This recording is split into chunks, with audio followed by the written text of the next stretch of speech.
stress. We are talking about stress today because there's a lot of stress going on. People are experiencing stress in huge amounts. We know it's not good for us, and it's the underlying cause of so many things. Stress can lead to weight gain, can lead to poor sleep, and it's the underlying cause of so many illnesses, which makes you more stressed, right? It's stressful. And you know what's not helpful? When someone tells you just to stop stressing out. Not helpful, right? You've probably tried all the things, but I have some good news on stress today. It's not all bad, seriously. It can be helpful. Yes, stress can be helpful with a little tweak. And I want to tell you about it today. And you may not have heard about it, so I'm pretty excited to share this with you. And if I haven't met you, I'm Kelly Page. I'm a certified transformational health and nutrition coach, and I help women feel lighter in their mind and body through diet and mindset and lifestyle tweaks so they can feel balanced and centered and happy in their life. Doesn't that sound good? All right, one of the ways we get happy and light is to reduce some of the stress in our lives. I want to talk about this TED Talk that Kelly McGonigal did. She's a psychologist. This was done a couple years back. She talked about stress, and it wasn't just how not to stress out. She talked about our relationship to stress.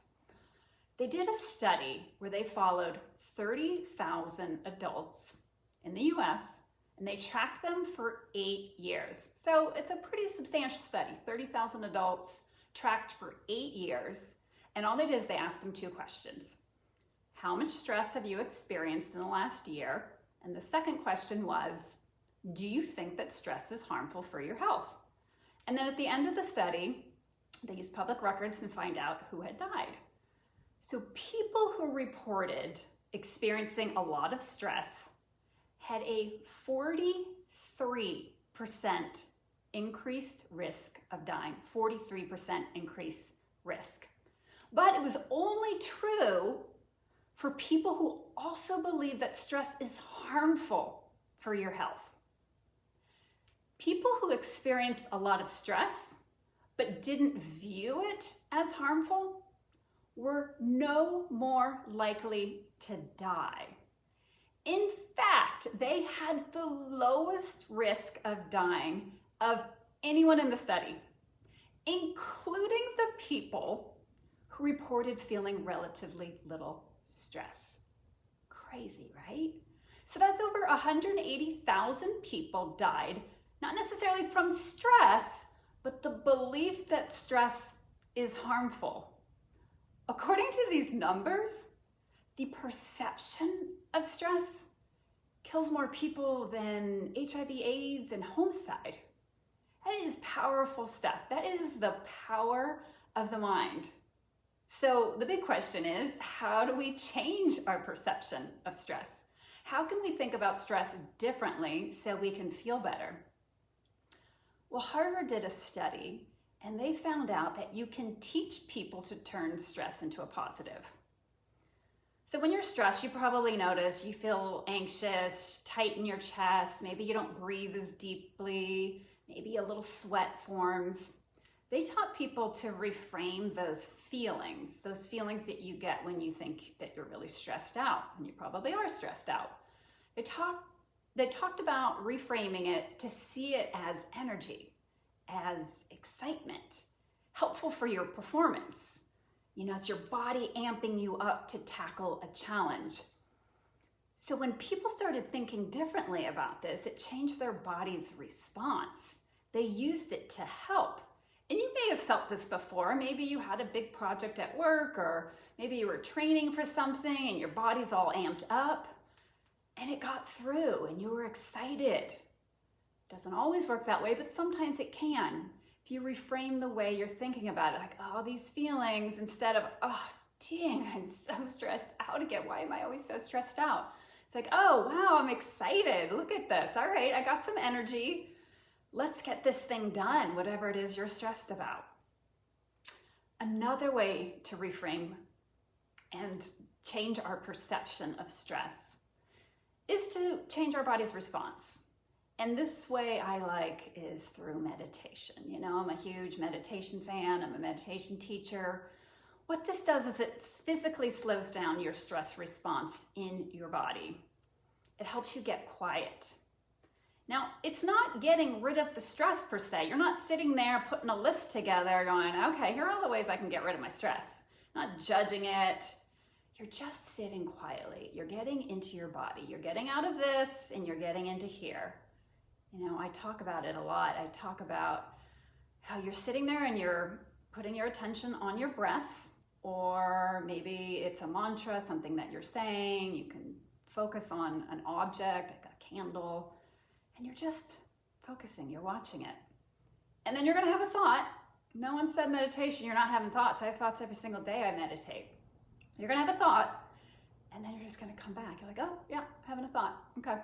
And then you're gonna come back to your breath. Oh, yeah, having the thought, back to the breath.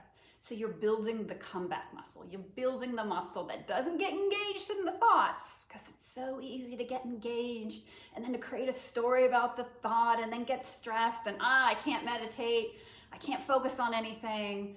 So meditation just helps you come back to the moment. It physically relaxes your body. And all of this is great for stress perception. There was another study they did where they tracked 1,000 adults over 5 years. Again, asked 2 questions. How much stress have you experienced in the last year? And the second question was, how much time have you spent helping people?